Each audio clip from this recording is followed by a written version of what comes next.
Hello, everybody, and thank you so much for coming to a conversation between me, Quinton Smith, YouTuber.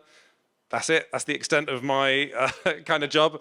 And Gareth Damian Martin, creator of Citizen Sleeper, puppeteer, ex-puppeteer. Do you still work on puppetry? Mostly X. Yeah, mostly X. Should I take the microphone from you? We're going to need to work this out because this is just deeply awkward. So I think I'll try and have questions resolved fully, pass you the mic, and then it'll be done. But we just need to do some housekeeping to begin with. Well, yeah, no, we don't need to tell them about the broken jug we won't tell to you. Okay. Brief show of hands. Who here is familiar with Gareth's work, Citizen Sleeper? And okay, that's lower than we thought, which is, it's good. We can teach them about it. So those are people who've played Citizen. And then brief show of hands, who here hasn't played Citizen Sleeper or doesn't know?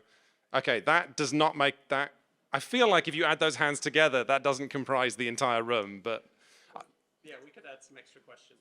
We could. But well, let's just start with describing your work then, shall we? So, do you want to talk a bit about your background, just very quickly, and then talk about how Citizen Sleeper came about and roughly what it is? Yes. Hello. So yeah, my background, I guess. So I'm Gareth Damian Martin, as you know, Gareth Damian Martin. I've been a game developer since 2018. My first game was a game called In Other Waters that you might know. Oop. Represent.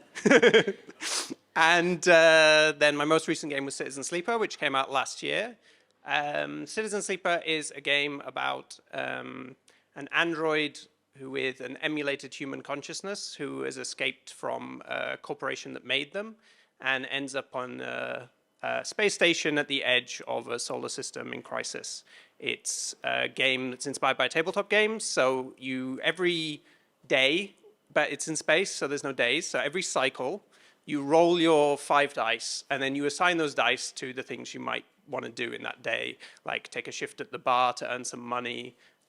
You might help your friend who works on constructing a ship by babysitting his daughter. You might get involved in all kinds of different stories that exist on this space station. You also need to make enough money to eat, and you need to make enough money to buy stabilizer, because the lovely corporation that made it so that if you escape from them, you no longer get access to a drug called stabilizer, which keeps your body from declining and falling apart. And so you have to get enough money each cycle to get stabilizer to keep your body from declining. And that's kind of the narrative structure of the game, but it's a text-based RPG where you navigate a kind of big model of a curved space station, and you click on events and you assign dice, and you have text scenes with characters. If you can imagine that, well done.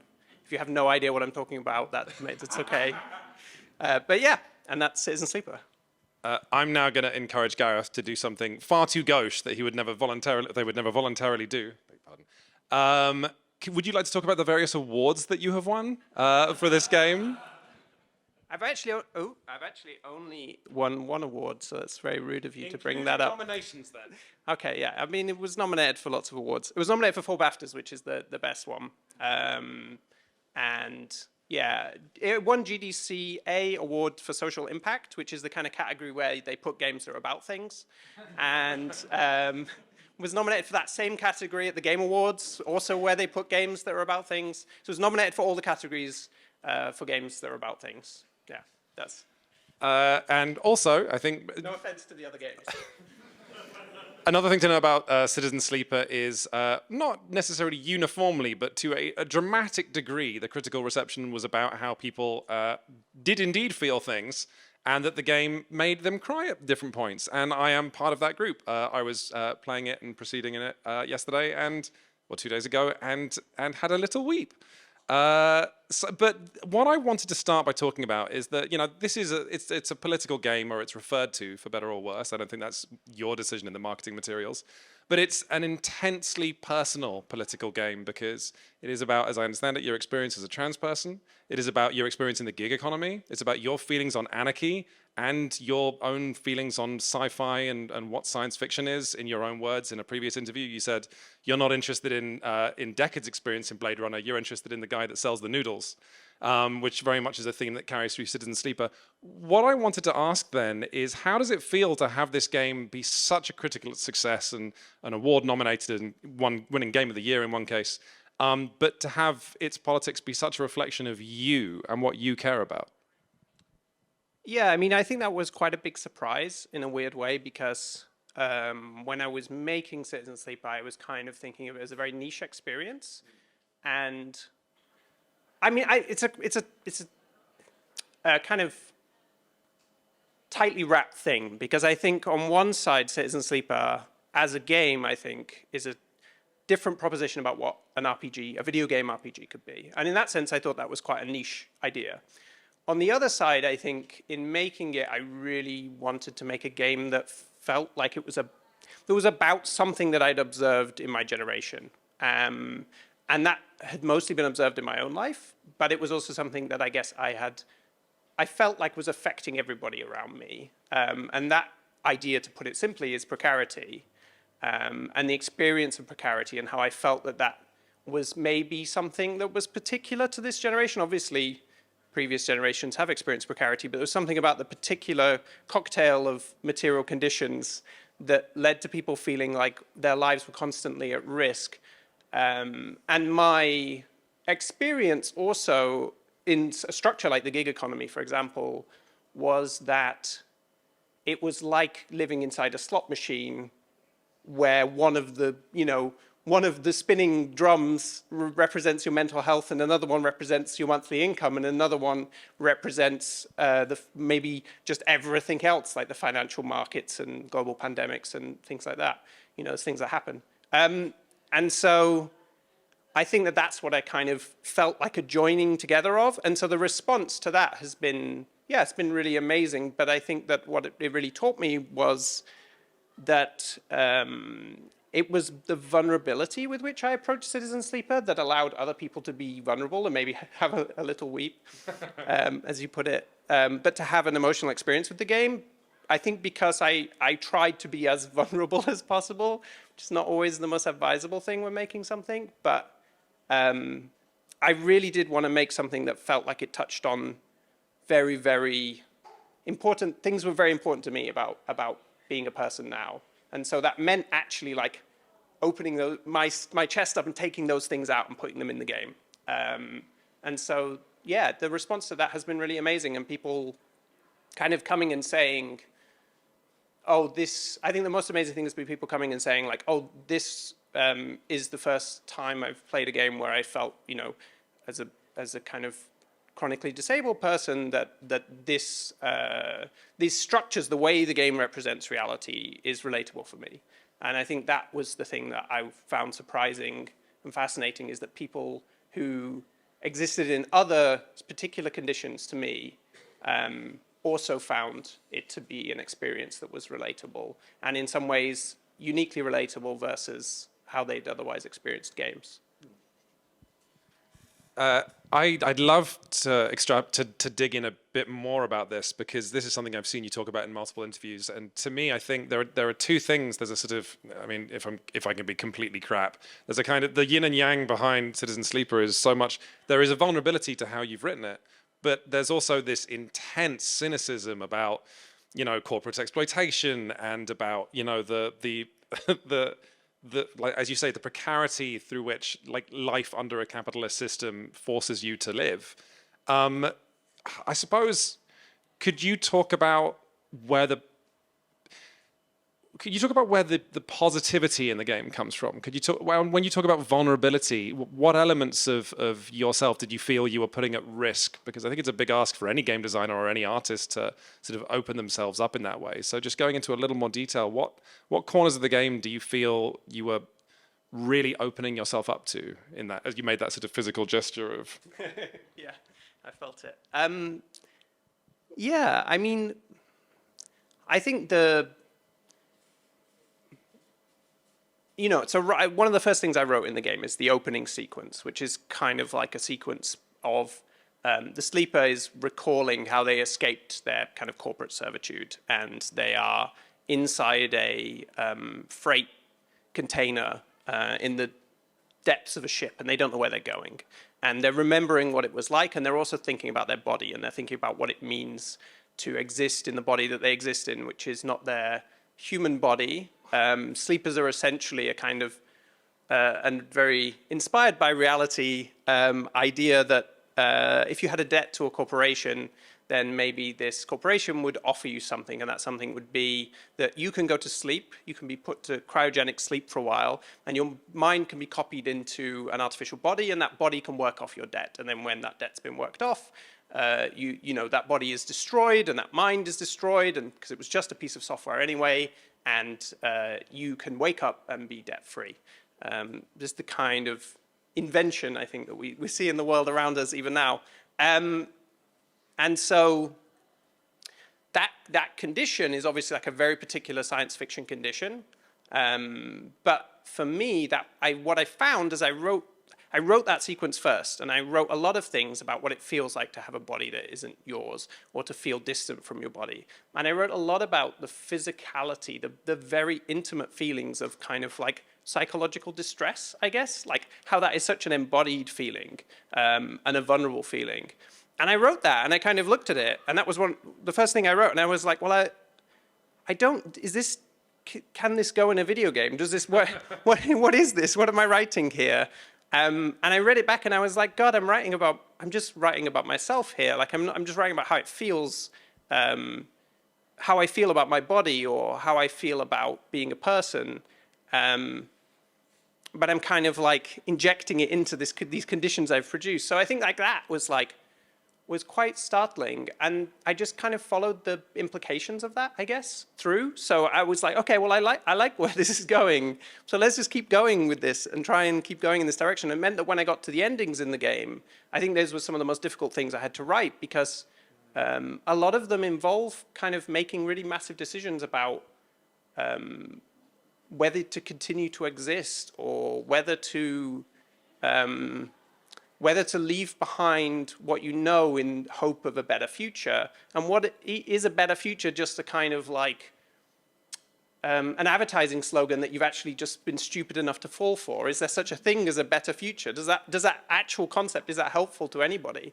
And in writing those, I really had to kind of like take them very seriously and ask myself those questions, and consider that as I wrote them. So, you know, I think that was kind of the process for me that felt like a vulnerable part of the process, if that makes sense. Another thing I wanted to ask then, given this degree of self-reflection and this honesty that you put into the game, is it then weird to sort of go on this very personal thought experiment that even ends with you sort of envisioning your own apotheosis at the end of the game, and then the game is such a success that it's like, right, get back in the world, get back in that game, continue. You know, you can't, I mean, obviously you could have moved on to a separate project, but, you know, you chose to do 3 separate DLC modules. You're choosing to do this tabletop solo RPG project that I'd love to talk about later, that's also in the world of Citizen Sleeper. Is it peculiar to have, to sort of go into the confession booth and be honest with yourself, and then suddenly gamers around the world want you to get back in the booth and continue to be honest? I mean, yes, I guess if I felt like that's what people wanted. Like, I definitely, yeah, there's a part of me that's like, when I was writing the DLC, I was definitely like, oh, people are expecting me to make them cry. Like, so I'm going to try, I need to just put that, but I kind of, that thought is very unhelpful, and so that's the kind of thought that I kind of like shove down and put somewhere else, and try to get back to where I was, or get back to the kind of thinking that got me there. But I think that, you know, the inspiration for the game was also, there's this incredible book by Anna Singh called The Mushroom at the End of the World, which is a book about the global Matsutake trade, but it's really a book about capitalism and the peripheries of capitalism, which are kind of like way bigger than capitalism itself. It's a bit like the thing about Disneyland and its car park. You know, that Disneyland is mostly a car park, right? It is like some percentage more than 50 a car park. And so it's the idea that capitalism is mostly ruins, it's mostly dysfunction, it's mostly like things that don't work, and destroyed environments and lives, and people existing in kind of like uneven structures where sometimes there's something and sometimes there's nothing. And Anna Singh kind of deals a lot with this. I think she's kind of I don't know exactly her politics, but she's kind of an anarchist in some ways. And she deals with this idea that I think you deal with in anarchism a little, which is the idea that the world is never going to become anarchist. And so what's the point in being an anarchist if you're just looking at the world and you're like, well, this clearly, like, if I'm being realistic here, I'm not in my lifetime, I'm not going to see anarchism succeed. And what even would that mean in the context of that kind of position? And so then what does it mean to exist under or within a system that is kind of vast and could crush you, but also might not, it might just let you pass, but it doesn't really care either way. And I think that's the thing that I kind of like begin with. I think it's like an endless question, and that's the thing I try to get back to and get back to and get back to. Because in a way, I'm not, I don't just want to kind of like open up my heart onto this, to slop it onto the table and say, there you go, buy that, enjoy it.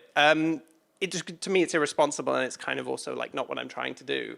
I'm trying to engage in a conversation, a discussion about what it feels like to be a person, because I'm assuming that other people also are people and feel and know what it feels like to be a person. And so I feel like if we're all putting our hearts on the table, we can compare. I don't know. And so then, but I'm thinking about that as in the context of a structural system and how it feels to be in that, in the shadow of something or at the edge of something. And I think a lot of, there are people who haven't had that feeling so much as well. And I think it's maybe also helpful for them to play a game where they are at the edge and where their chances of success are low. And yeah, I don't know. So yeah, part of it's our vulnerability. When I'm coming back to making more, when I'm thinking about where does Citizen Sleeper go, I'm more thinking about what does it mean to be a person trying to build something in the context of something that's bigger than anything you can ever build and could easily destroy everything you spent your life building in a moment and not care. We said something earlier about happiness or hope or something. I don't think that's a cynical position, but yeah, anyway. Okay, well, I'm going to not steer us in a happy location because I want to complain to you about something and wonder if you'll feel similarly. Not about the game, but I want to talk about the absolute state that Cyberpunk is in right now. Talking about Cyberpunk as a genre, or Cyberpunk 2077, literally the CD Projekt Red, open worldy shooty thing. Because hearing your answer just then, talking about the degree of reflection you did about, what is it to live in a society? What is it to be a person in modern times? I cannot believe the degree to, and I wonder if you agree, this is my excuse to turn a rant into a question. I cannot believe the degree to which Cyberpunk has been this regressive, myopic, backwards idea. Like, what we take away from the creation of Cyberpunk as a genre, by people in the 80s is that, katanas are pretty cool and corporations are powerful, but what if at a corporation you had to wear a black suit all the time? But what if the corporations had money? And then, it's obviously I'm being facetious here, but the Cyberpunk 2077 was such a radical failure, and the rebooting of the IP in general was a radical failure to interrogate any of the things that made Cyberpunk. Because of course, Cyberpunk in the 80s was a question of what happens if neoliberalism continues and corporations become incredibly powerful. What happens if the very idea of being independent or even quasi-anarchic was completely rebellious. And then when we brought it back 40 years later, in which many of the things people were worried about in the 80s have come true, and then the failure to then imagine, well, what does the internet look like in 40 years? What does the concept of a self look like in 40 years? What does body modification look like in 40 years? And if we're going to try and envision, even just cyberpunk, let alone, science fiction in general, the people who have to be creating those worlds should be people like yourself, people who are, who are marginalized or who are willing to interrogate society to the degree that people in the 80s did. Anyway, I think Citizen Sleeper is a better example of Cyberpunk than Cyberpunk 2077 is. Discuss! Thanks. Cyberpunk that's a Cyberpunk object. Cyberpunk, I didn't want to describe Citizen Sleeper as Cyberpunk when I first started talking about it for exactly that reason, because I wanted people to approach it from a different place. I think that my favorite I had this thought experiment at the start of Citizen Sleeper where I was thinking about what happens if you tried to make adapt a William Gibson novel without knowing about cyberpunk, because kind of cyberpunk came after Gibson, really, in the sense that like he kind of was one of the people who set the kind of values in place, and then later on people kind of contextualized that as a genre. So I love Gibson. I love Gibson's focus on kind of people in a society struggling, but not really like rebelling. Like most of them are kind of just trying to get their bit of, get their pay, do a heist and get some money out of it. I love Count Zero, where literally the main character of Count Zero is like a teenager who just wants to be a cool hacker, but is actually really at hacking. But all he wants to do is escape from New Jersey reality. And the only way he can think to do that is by becoming kind of a superstar hacker. And I think that's that's so funny to me, because it's almost like a satire of what Cyberpunk became, which is like Count Zero himself, like never learning that being a kind of wannabe hacker was a bad thing. It's like it's like Count Zero's, Count Zero is literally his handle, right? That's the name of the book. So I guess I started at this point of saying like, okay, how could this be useful? Because I think what Gibson was doing, Gibson was a draft dodger who moved to Canada, where he worked in a head shop selling a head shop is where you sell drug paraphernalia, but not drugs, because it's legal to sell drugs. And I think the cool thing about Gibson is he essentially looked at people starting to use BBS technology and the internet, and he saw immediately the connections between that and drugs. He saw immediately addiction, and he saw immediately emotional dependence, and he saw immediately like ways of coping or dealing with life. That's why Neuromancer literally starts with a character who can no longer access the internet and is going through with internet withdrawal, essentially. The internet in his reality is like this incredible kind of psychic space. But it's essentially, and so I think that to me is like, it's so relevant now, right? There's the first ever cyberpunk story Gibson wrote is called Fragments of a Hologram Rose. And it's about somebody who is like remembering a partner they used to have, but they also have this VR headset that they use to help them get to sleep. And they're interchanging between recordings of that person, a kind of like meditation tape that they put on where a yogi does like a thing on a beach, does like a routine on the beach, and you get to experience it. But at the corner of the frame is like a fence and a guy with a gun, and it's distracting him from this yogic routine. And at the same time, he's remembering this relationship he had and how it fell apart. And it's unclear if the memories are memories or if they're videotapes that are going into this VR headset. And it's so fucking good. And it's like 10 pages long, and it completely captures what it feels like to be a person now to me, where you're like late at night scrolling through, going through the Facebook account of an ex-girlfriend or something, it has exactly that vibe. And I don't think that's because William Gibson was some kind of prophet. I think it's just because he saw technology as existing in society as something that's about emotion and memory and dependence and survival and addiction. And those are all the ways we experience technology on a daily basis, day in, day out. Those are the paradigms of technology for us, not, data access, ports, whatever. No, it doesn't matter. It's just Facebook. It's just like, so yeah. So that's, I guess, like where Cyberpunk is for me, is I was like, well, there's so much stuff there. And then, yeah, it became consolidated. Cyberpunk 2077 was never going to be good because it's based on a tabletop role-playing system that's literally just like, wouldn't it be cool to have something plugged into your head that let people's heads explode? And it would be cool, but it's not, we shouldn't expect that's going to bring the revolution. It depends whose head you explode, I guess. But yeah, sorry, I'm wondering a bit. But anyway, yeah. That's my rant about Cyberpunk. We've had yours. That was my rant about Cyberpunk. Yours was better. I think we can all agree. No, that's exactly what I wanted from you. I wanted to talk about. It's the fact that I think is in Citizen Sleeper being such a well-regarded game, but not being part of a conversation about Cyberpunk. Whereas Cyberpunk, the video game, is not about Cyberpunk, but is. I don't know. I just want to. If this talk going out to the internet does anything, I would love for it to just be a pebble and adding to the weight of conversation around trying to free up. I don't know. It almost feels like near future sci-fi. Maybe this is an exaggeration, but it feels to me like day after tomorrow science fiction has been captured by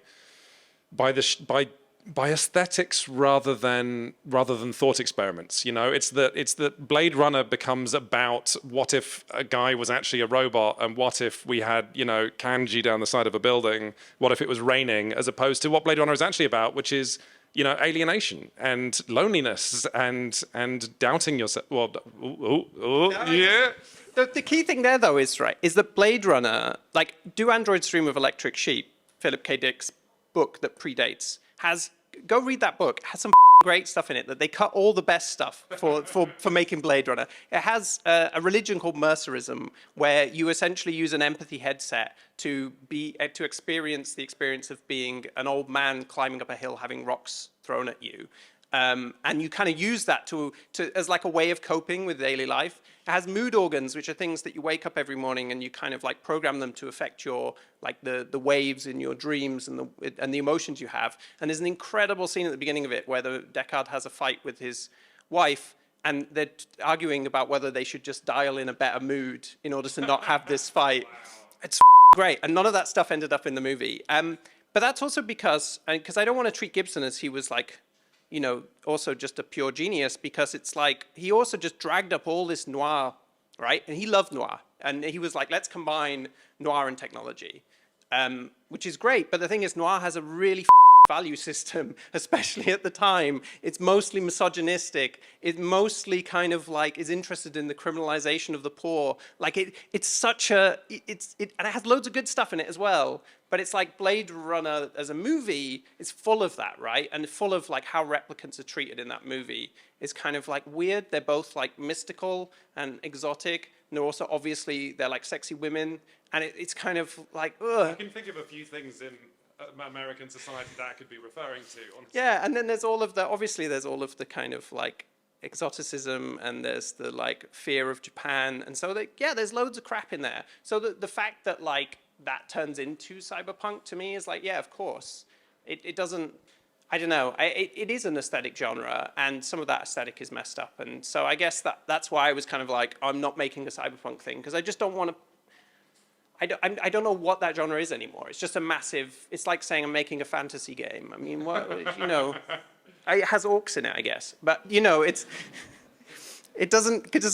What do orcs mean, right? Oh God, let's not have that. Right, exactly, right? Exactly. So like, what does a replica mean, or you know, it's like it's too much, too many layers, and so that I just wanted to go back. But I think now it's interesting because now I've kind of had to accept, like I've released the game, people have played it. I've released DLC, people have played it, I'm making more things. And now I kind of have to say, okay, it's Cyberpunk. Yeah, okay, you got me. It's it was Cyberpunk. Pesky kids. But I think there's a whole lot of cool Cyberpunk being made. I don't know. You know, we'll see a revival maybe. Who knows? But yeah. This is going to be a potentially dull question to people in the audience who haven't played Citizen Sleeper, but I'm going to do my best to translate it, because I have one observation about the game on a design level that I just want to know the answer to this, and you lot all have to sit through this, because I have the mic. So you've been praised a lot for the dice system that you designed, where when a cycle, this day, in the game begins, a bunch of dice are rolled, depending on how you're feeling, and then dice come up with numbers which are broadly, like if you happen to come up with 4, 5s, and 6s, you can use those to do tasks and generally provide a lot of positive energy to those tasks. If you do something dangerous, like, I don't know, working in a factory, you know, if you do that with a 1 representing loosely a kind of either distraction or tiredness or something, you're more likely to make mistakes. You're more likely to get caught. You're more likely to disappoint people.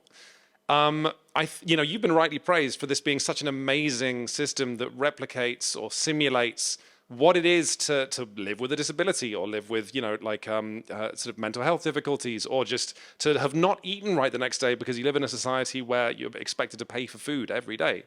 However, I think while this was praised massively, I think there's a degree to which, maybe this was deliberate, maybe not, but I wonder if there's a degree to which you as a designer were not willing to let the player suffer through the actual realities of that system, because of course, in Citizen Sleeper, you can always slap the, no, I think you actually do have to click on the eye, but when you go into hacking, the hacking subgame does provide a way for you to use the 1s and 2s you've got to acquire data, to hack and do jobs there in a relatively risk-free way.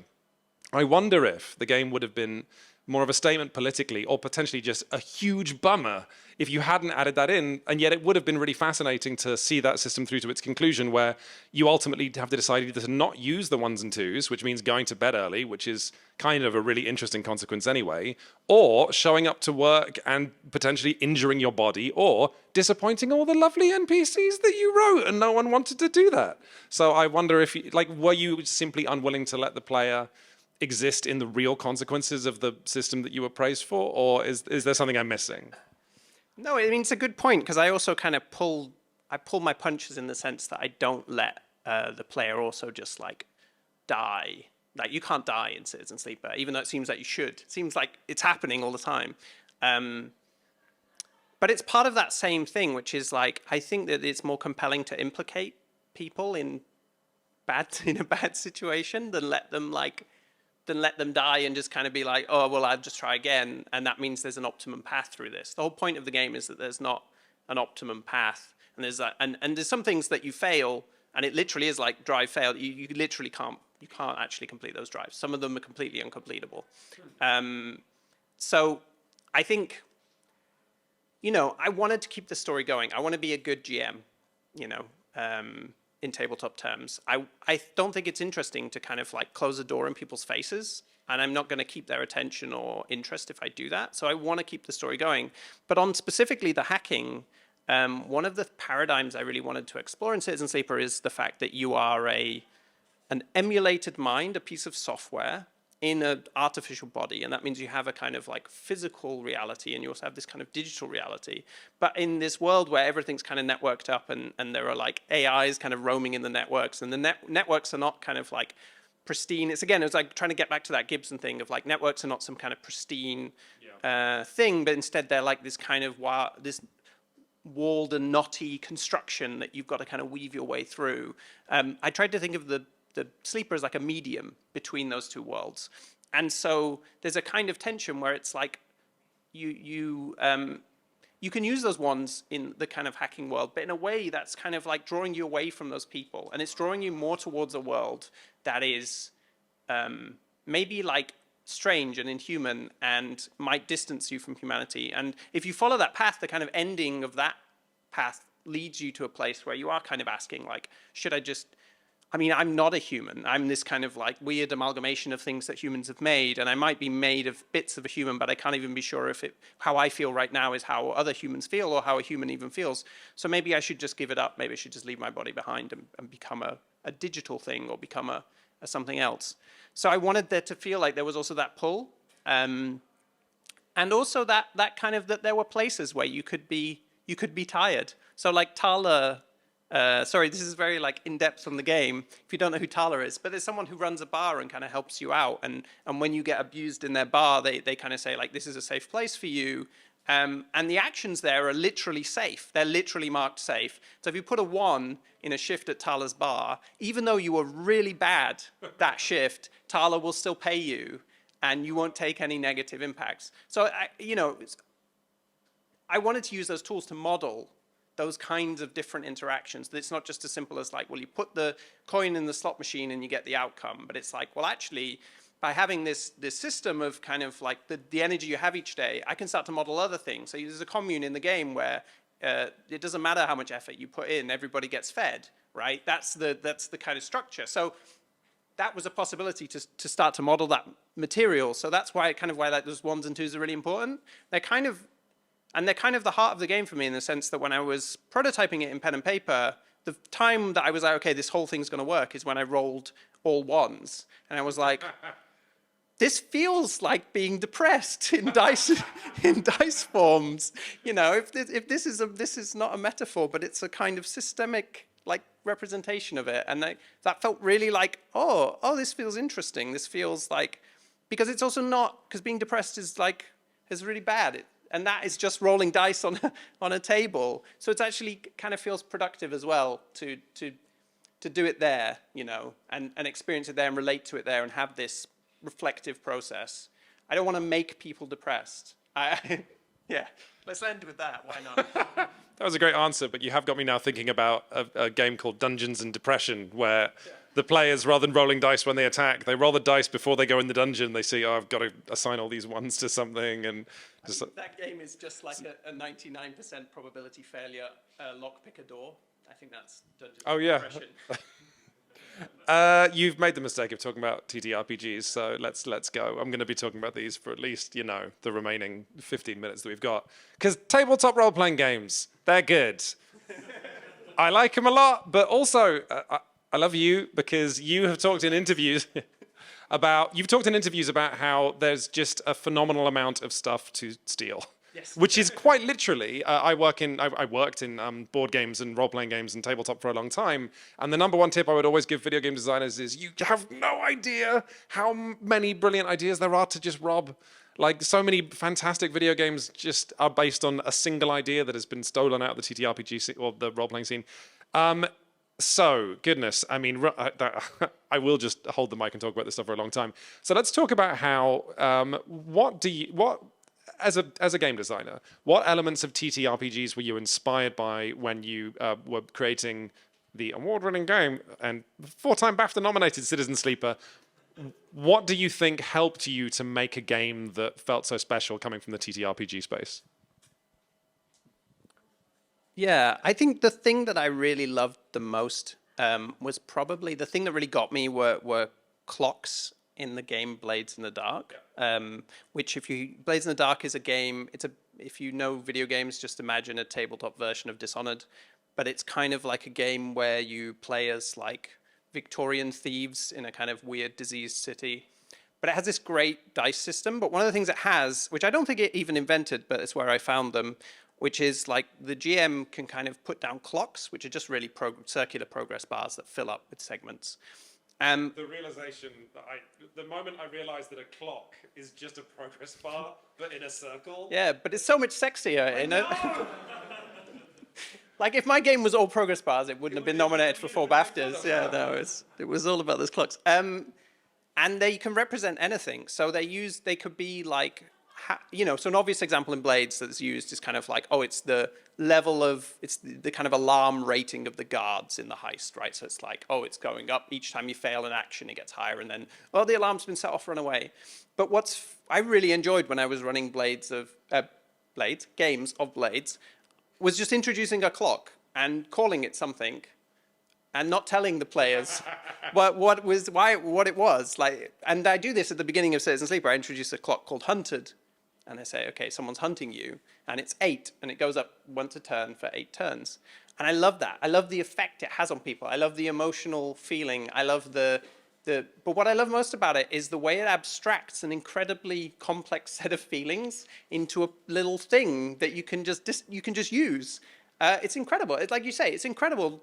It's incredibly liberating as a game designer to find a system like that and be like, I can just put a clock and I can use it for anything. And it literally, like in Citizen Sleeper, I use clocks for like your relationship with your friend's daughter, your reputation with the local gangs, whether you're being hunted or not. It's whether a mushroom is growing. It's like, it can be used for anything. And it's so effective. And that level of abstraction allows me to just go wild with the kind of stories that I can tell.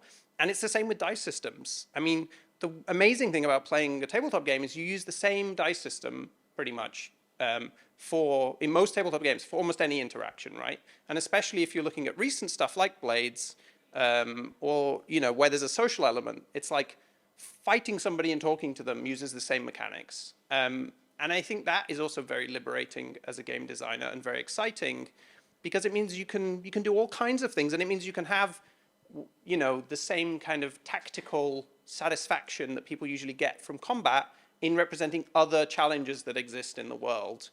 And I think that's really, I think we need that. We need that language in games. We need every challenge not to be like more combat. I'm not against combat in games, but I think it's just like, it just means that we have a kind of a few tracks that we're passing through.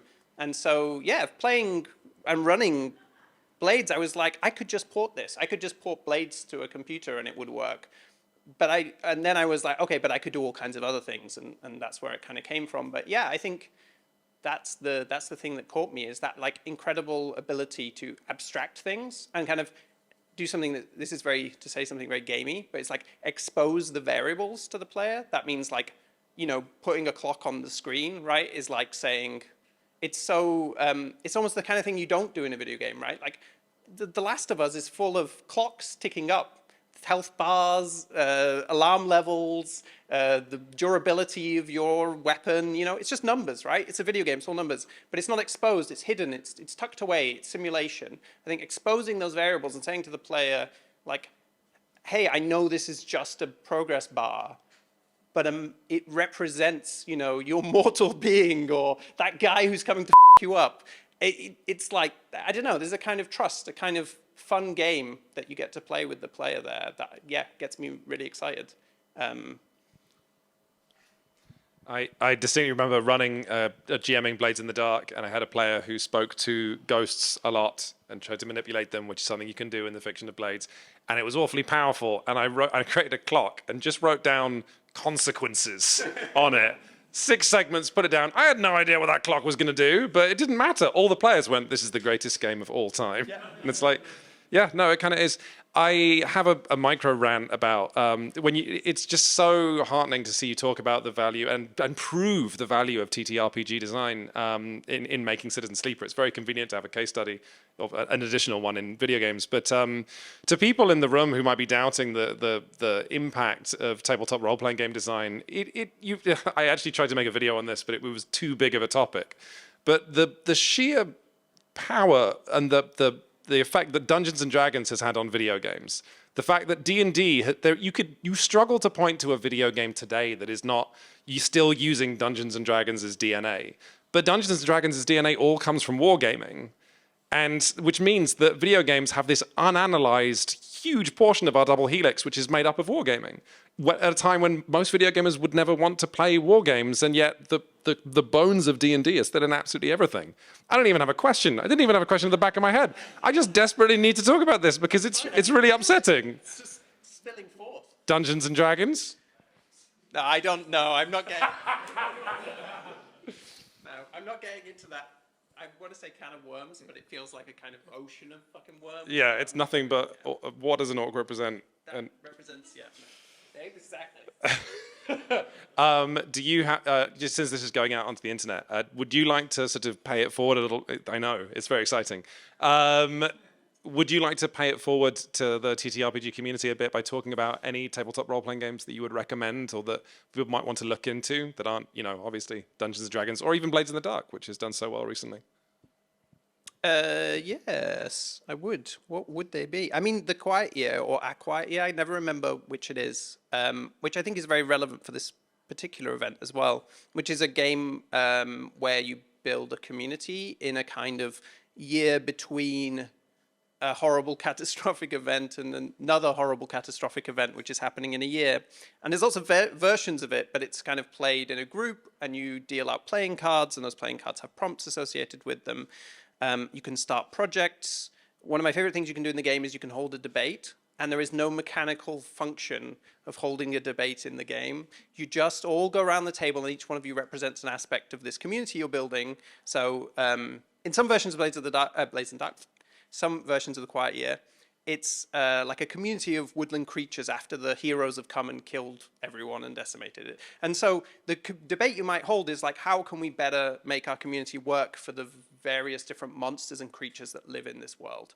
And each of you can just kind of pick like, well, the elves really want there to be better conservation of the trees because we're chopping them all down and that's actually our ancestral wood or whatever, right? You can, but you just go around and you all say your thing and then you just move on and everyone keeps playing the game. And it's one of my favorite ever mechanics because it's completely unmechanical, but it 100% has a huge impact on everything that happens from that point onwards. In every game, it's like the biggest power move you can do in a game of The Quiet Year is to host a debate on something, because it kind of forces people to surface all of the, especially if it's something that's happening, if people are starting certain kinds of projects and they're trying to push the community in certain ways, kind of forces everything up to the surface. And you all of a sudden like have this discussion and then none of it can be put back in the box. You can't forget what's been said or that your next action is gonna like ruin the ancestral heritage of the elves or whatever in my terrible example. And so it's amazing. And that's something that like, I don't know how you could do that in a video game, but I think being aware that that exists could have a huge effect, right? Imagine a multiplayer strategy game where that could happen at any one point. You could just kind of poll all the opinions of everyone who's playing it. I mean, people might be super resistant to it, but it might be super effective at kind of creating like a moment of something different. I don't know, something that doesn't happen normally in games, right? And there's so much material there for kind of like alternative ways, because there's so many incredible people who have put a lot of thought into how tabletop games can be different from how they have been in the past. Yes. And so because of that, that's why there's that wealth of knowledge there. And I think it's really exciting. But yeah, Quiet Year is I've played a Quiet Year with people who've never kind of played tabletop games before. It's very accessible and good. And you can play it with a deck of cards. You just buy the PDF for like $5. Yeah. Buried Without Ceremony. That's the name of the people who made it. There you go. I turned it into a full pitch. That's kind of exactly what I asked for. Sorry, I've got completely thrown there. Are we ending at 5 o'clock? Is that what's happening? Ezra has shrugged. I'm seeing shrugs. That's unhelpful. I think we own this room. Did we say 10 minutes? We should do questions? Or two questions? We can do questions. We don't have any questions. I had a question that it's kind of big and useless, my final question, but I did want to like point it out because it occurred to me today. Okay, so one of the things that struck me kind of about TTRPGs is that when I'm thinking about the amazing effect that they have especially if you're making political games, especially if you want to put people in to really make them think about systems or oppression or anything, like one of the most effective tools for that I found has been something called mega games, which in Denmark doesn't have a name because apparently it's just part of the school system. So what this is that this was wild. When I went to a Danish tabletop convention and then I was describing mega games to them and they were like, don't all schools in the world do this? And I went, hang on, we need to have an hour-long conversation about this. So what this is that, as I understand it, and this could all be wrong, a lovely preface to anything. Let's say you're a Danish school kid. Let's say you're all a big class and we all studied, the fall of the Roman Empire for a semester. At the end of that, one of the final things you do is an enormous game where you are all assigned roles that, you 5 people might be the Roman generals, you might be Julius Caesar. I don't actually know a great deal about Roman history. Apologies to the historian at the back. But then you just play out what is halfway between a board game and a role-playing game where everyone simply has their objectives and their desires. And then you just see what happens and you kind of retell history. But in simply putting someone into the shoes of a famous historical figure with the desire of being fair to this person and enriching their life in this way and protecting these people. When you do that with 20 different roles, suddenly history comes to life and you immediately realize why it's such a massive mess, but also why these things shake out the way that they do. However, while you're talking about bringing, some of this wisdom of TTRPGs and this sort of very thoughtful, philosophical, political stuff that occurs in TTRPGs, something that struck me today is it's really peculiar how video games always try and take this wisdom and then boil it down to a single player experience. Like so much of what makes TTRPGs amazing is having players and GMs engage and sit in different roles. And yet, sort of, I don't know, this idea of turning that into a multiplayer video game seems abhorrent. Like all of our role-playing games are single-player things, and when they're not, they're a farce, as you see in the Divinity series, which is a fun kind of thing. Anyway, why? Thanks. No, I do have thoughts, which is lucky. I know. No, I think that try and formulate them, that the way I was thinking about it with Citizen Sleeper is I started thinking about pre-GMing the game. So when I was designing the game, I was thinking about, okay, it's one player, and it's not happening live. So how can it have that same feeling that a tabletop game has? And I'm like, well, why does a tabletop game have that feeling when I'm running it? Why does it have that kind of, that exciting kind of like anything could happen feeling? And I realized that maybe if I kind of tried to imbue the writing with that, if I actually approached building the game like that, building it like I built a tabletop session, then I might capture a bit of that. So actually, when I was writing and putting together Citizen Sleeper, I did a similar thing to what I do when I put together a tabletop game, which is that I make a kind of like, I have things that I want to be around, and they might come in and they might not. there'll be like a person over here and a person over here and a person over here, and that person will be connected to these themes, that person will be connected to these themes, and they have this connection between them. And if the players go over there, then this map is not fixed. So they don't stay over there. I might throw one of them into the path of the players because I think it'll be an interesting moment. But they always exist in this space of potential kind of like movability, potentially able to be introduced. And then their stories kind of like develop naturally in the sense that I tried to get them to follow the implications. And so it was the same with Citizen Sleeper. I tried not to just kind of sit down and write like an entire character story like I was writing a novel and just plan it all out. I introduced the characters and then I like kind of just left a load of dangling threads, knowing that I would pick them up later. And then later on I would go back and like develop those. And lots of those dangling threads got picked up in the DLC. But if I hadn't made the DLC, they never would have been picked up. And there's dangling threads that will get picked up in future projects. I'm already kind of like thinking about them now and I know where they're hidden. So it's like that for me is super fun. And that's what I really enjoyed doing as a GM. But I really wanted to see if that would somehow like imbue that same feeling, because at the end of the day, you're right. You know, video games are played mostly on our own in places away from everybody else. But actually, we talk about them with each other, and somebody, a human, designed them in the first place. And so we just like, it's very stretched out. I'll try to do this without the mic going over there. It's very stretched out, you know, and but it's mediated somehow. But maybe it's still possible across, you know, in this world we live in where we're kind of all stretched out anyway across continents. And I mean, the people I made Citizen Sleeper with, the composer and character artist, I've never physically met, right, in person. No. So, you know, we exist in that world anyway. So why not? Why can't we find a way to imbue those qualities into a video game? And then also, I think one of the advantages of creating that kind of like possibility space in Citizen Sleeper is that players then went, and I've just seen it recently, I just saw Rock Paper Shotgun publish an article where Catherine Castle just talked about her particular experience through Citizen Sleeper. People, they then have that particular experience, and then they go to somebody else and they said, well, did that happen to you? And they said, no. Why didn't that happen to me? Oh, and they were like, but we both had this happen. Well, that means that it's not possible maybe to do that, or. And I think, I don't know, you start to then have that quality. So it's multiplayer games are very expensive and incredibly hard to make. And I'm not going to do that. But I do think that it's possible. I'm not sure online multiplayer is the place to have those things happen. I think there's ways for us to still have that atmosphere. It involves maybe as a game designer, like being open to improvisation or trying to make things feel like improvisation, which is tricky, but it's an experiment I'm currently undergoing. The 3 DLCs for Citizen Sleeper, each one I wrote them successively for that exact reason, because I wanted to write I literally thought of them as 3 tabletop sessions. I was like, I want to deliver 1 DLC, and then I want to see what people are saying. I want to see what the reaction is. I want to watch Let's Plays. I want to see how people played it. And then I will deliver the second one. And then I will deliver the third one. Like, why not? Like, you know, I built tools that are adaptive or fast enough that it took me 1 month to make each DLC. So I wanted that feeling. Did it work? I don't know. It was an experiment. So I'm really interested in ways that it can be done. Check back with me in 5 years and I'll tell you if it worked.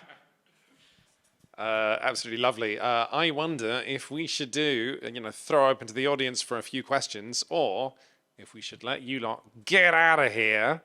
Looking at Ezra at the back. We have one question from the audience.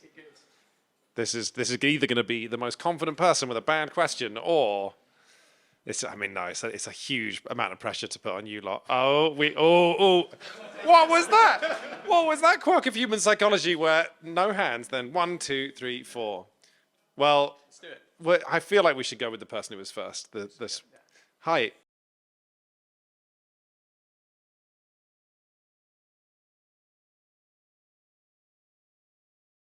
Yes, I will repeat the question into the mic. And I will also repeat what you just said into the mic. So. For posterity. The question is, BioWare apparently gather data on the endings of the Mass Effect games and what people chose. Do I also do that? No, I don't also do that. But I do watch a lot of Let's Plays. You'd be surprised how many Let's Plays I watch. I can't usually watch them immediately after a game comes out, but after a few months, I can usually manage to sit through my own writing. Yeah, it's fascinating. People do fascinating things, and it's incredibly helpful. in terms of people choosing endings, the one that fascinates me, I mean, spoilers, I guess, I'll try and be vague. The Lem and Mina ending where you kind of choose to go with them, go with this father and daughter on a colony ship to a new future, or you decide to maybe stay or just put them on the ship and them go. I felt like I'd kind of really put in the game the possibility that maybe kind of like entrusting yourself to a foundation that wants to like colonize a new world might not be the best, because maybe that's just another step on the path of kind of, you know, just kind of giving over your fate to somebody else. But I underestimated how much people would love Lem and Mina and not really care if they'd given their fate over to somebody else, and would actually just be like, I don't give a shit. I just want to make sure that Mina sees rain one day. And I kind of really respect that. And it made me realize how powerful the emotional connection with characters can be in games, because that's like the hardest thing to emulate as a designer, because you actually don't feel that at all, because you know everything about them, and they're like your own kids. They're more troubling. You know, other people are like, they're so great, and you're like, they are great, but I just thinking about that thing they do that really bothers me. Sorry to my daughter.